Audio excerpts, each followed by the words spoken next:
Why statins are not just cholesterol meds. If you take a statin or have been recommended to take a statin, you likely think it's to lower your cholesterol. And that's partially right, but it's not the full story.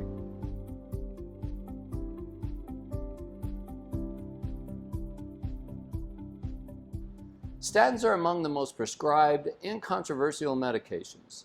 There's a lot of conflicting information about statins, and if you feel unclear about the benefits of a statin, you're not alone. Less than 60% of those who would benefit from a statin are actually taking one. The result is thousands of preventable heart attacks and strokes and premature deaths.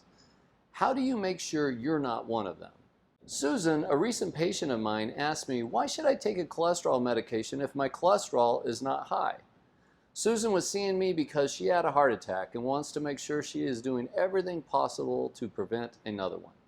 She is active and says she feels great. However, she stopped her statin because her cholesterol numbers have always been good. She was surprised when I recommended she start retaking the statin medication.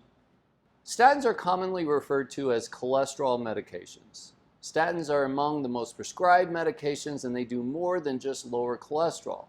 There is a lot of debate about who should be taking a statin medication, and while there are passionate people on both sides, often the right answer is mostly dependent on the goals of the patient.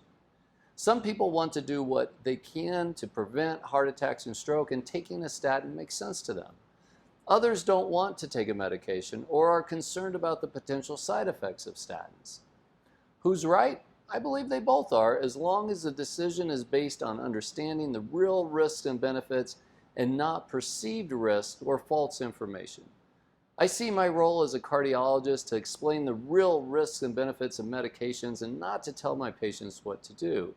It's your right to decide what makes the most sense to you. The first place I start is to emphasize that the controversy around statins is not whether they are effective or not. Statins are among the best studied medicines in the history of medicine, and the evidence is clear. Statins are proven to decrease the risk of heart attack, stroke, and death in those who are at high risk for heart disease. The controversy is more often, how do we define high risk?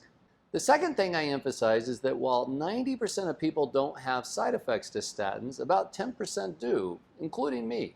And taking a medication that makes you miserable now to avoid problems in the future doesn't make sense to me or anyone else. So back to Susan, why did I recommend that Susan restart her cholesterol med if her cholesterol numbers were good? Well, there are two reasons. Number one, what is defined as good cholesterol depends on your risk. Cholesterol numbers that are perfectly acceptable in a young person with no risk factors could be completely unacceptable in someone with a high risk of heart disease. Because Susan had a heart attack in the past, she is in the high risk group. And then number two, statins have been shown to lower risk even in those with normal or low cholesterol numbers. Rather than cholesterol meds, statins would be more appropriately called risk meds. Once Susan knew why she was prescribed a statin, she was glad to start retaking it. Why do you take a statin?